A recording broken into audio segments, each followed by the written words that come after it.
21শে মে আমাদের ভারতবর্ষের প্রয়াত প্রধানমন্ত্রী শ্রদ্ধেয় রাজীব গান্ধীজির 33তম শহীদ দিবস। এই দিনটিকে সামনে রেখে আজকে আমাদের তেলিয়ামুড়া জেলা যুব কংগ্রেসের উদ্যোগে চলছে রক্তদান শিবির। আর এই রক্তদান শিবিরটা হচ্ছে খোয়াই কংগ্রেস ভবন। মূলত রক্তদান একটা মহৎ দান, এই রক্তে বাঁচে অনেক মানুষের প্রাণ। তো এই স্লোগানটাকে সামনে রেখে আজকে যুব কংগ্রেসের উদ্যোগে চলছে রক্তদান শিবির। আর আমি প্রত্যেক যুব ভাইদের কাছে আহ্বান রাখব যেন রক্তদান করে, কারণ আমাদের বিজ্ঞানসম্মত অনুযায়ী 90 দিন পরে একটা সাধারণ সুস্থ মানুষ রক্তদান করতে পারে।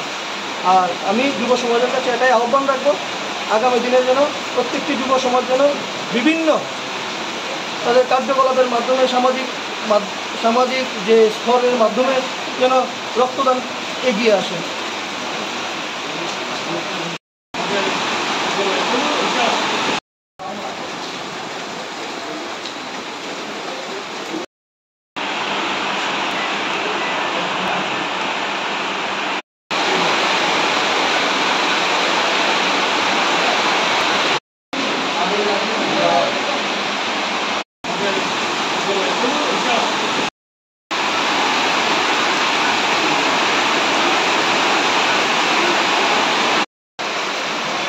একুশে মে আমাদের ভারতবর্ষের প্রয়াত প্রধানমন্ত্রী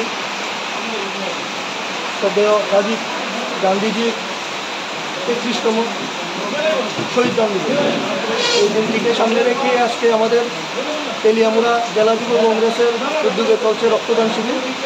আর এই রক্তদান শিবিরটা হচ্ছে খোয়াই কংগ্রেস ভবন।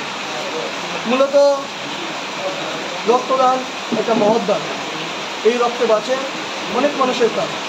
তো এই স্লোগানটাকে সামনে রেখে আজকে যুব কংগ্রেসের উদ্যোগে চলছে রক্তদান শিবির।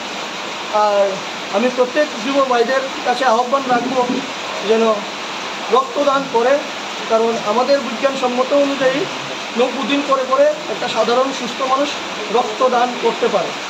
আর আমি যুব সমাজের কাছে এটাই আহ্বান রাখব, আগামী দিনের যেন প্রত্যেকটি যুব সমাজ যেন বিভিন্ন তাদের কার্যকলাপের মাধ্যমে সামাজিক যে স্তরের মাধ্যমে যেন রক্তদান এগিয়ে আসে।